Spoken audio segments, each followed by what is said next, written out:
उसने हमसे बोला है potentiometer A B have the length L, तो लेंथ आपको कितना दिया है,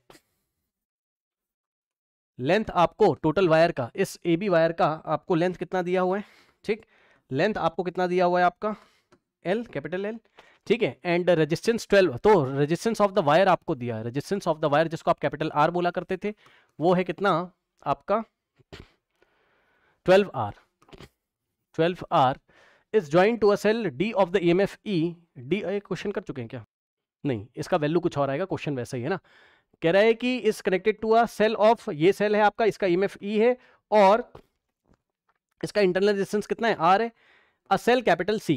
का इंटरनल, कैपिटल सी का ईएमएफ ई बाई 2 है और इंटरनल रेजिस्टेंस कितना है आपका 3R इज कनेक्टेड है ना, ये आपका सेकेंडरी सर्किट है, नीचे ऊपर primary, the length AJ is with the galvanometer is shows no deflection, तो बैलेंसिंग लेंथ आपको निकालनी है, ठीक। तो हम क्या करेंगे, सबसे पहले हम निकालेंगे V of the wire, wire के क्रॉस कितना पोटेंशियल डिफरेंस होगा इस वायर का,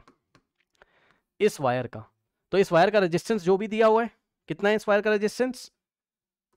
12R divided by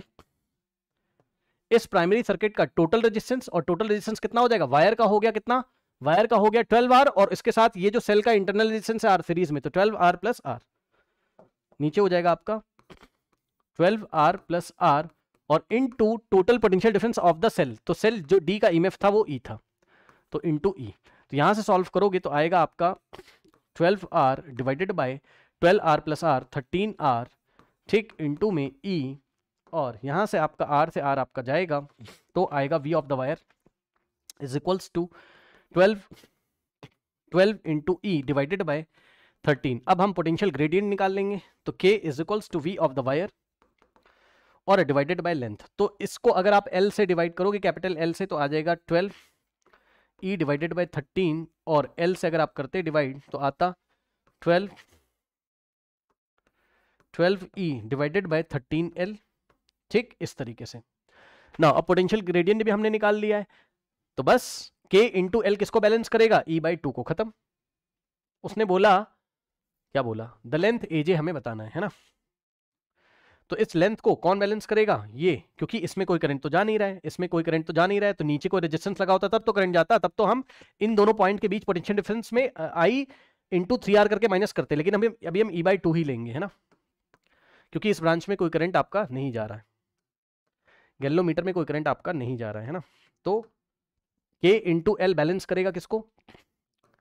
K into L balance करेगा किसको, इन दोनों पॉइंट के बीच जो भी पोटेंशियल डिफरेंस होगा कितना होगा, E बाई 2, ठीक, वो बैलेंस करेगा किसको, E बाई 2 को, ठीक। तो यहां से अगर आप देखेंगे तो L हमें निकालना है, तो L is equal to E by 2 into ये K इधर आएगा 1 बाई K हो जाएगा, ठीक। तो यहां से होगा L, सेम ऐसा ही क्वेश्चन एक और किया था, बस डेटा चेंज हो गया, E by 2 into 1 by K कितना हो जाएगा आपका, 1 बाई K हो जाएगा, इसका रेसिप्रोकल करो तो 13L, K का reciprocal 13L upon 12E, 13L upon 12E, तो यहां से आएगा E से E हमारा कैंसिल होगा, ठीक, और हो जाएगा बैलेंसिंग लेंथ हो जाएगी कितनी, 13 डिवाइडेड बाय 12 टू ज़ा 24 और L, ठीक। तो ये this is the final answer here हमारे पास, ठीक है। तो 13L बाय 24, 13L बाय, कहाँ गया, 13L by, option D is the correct answer here.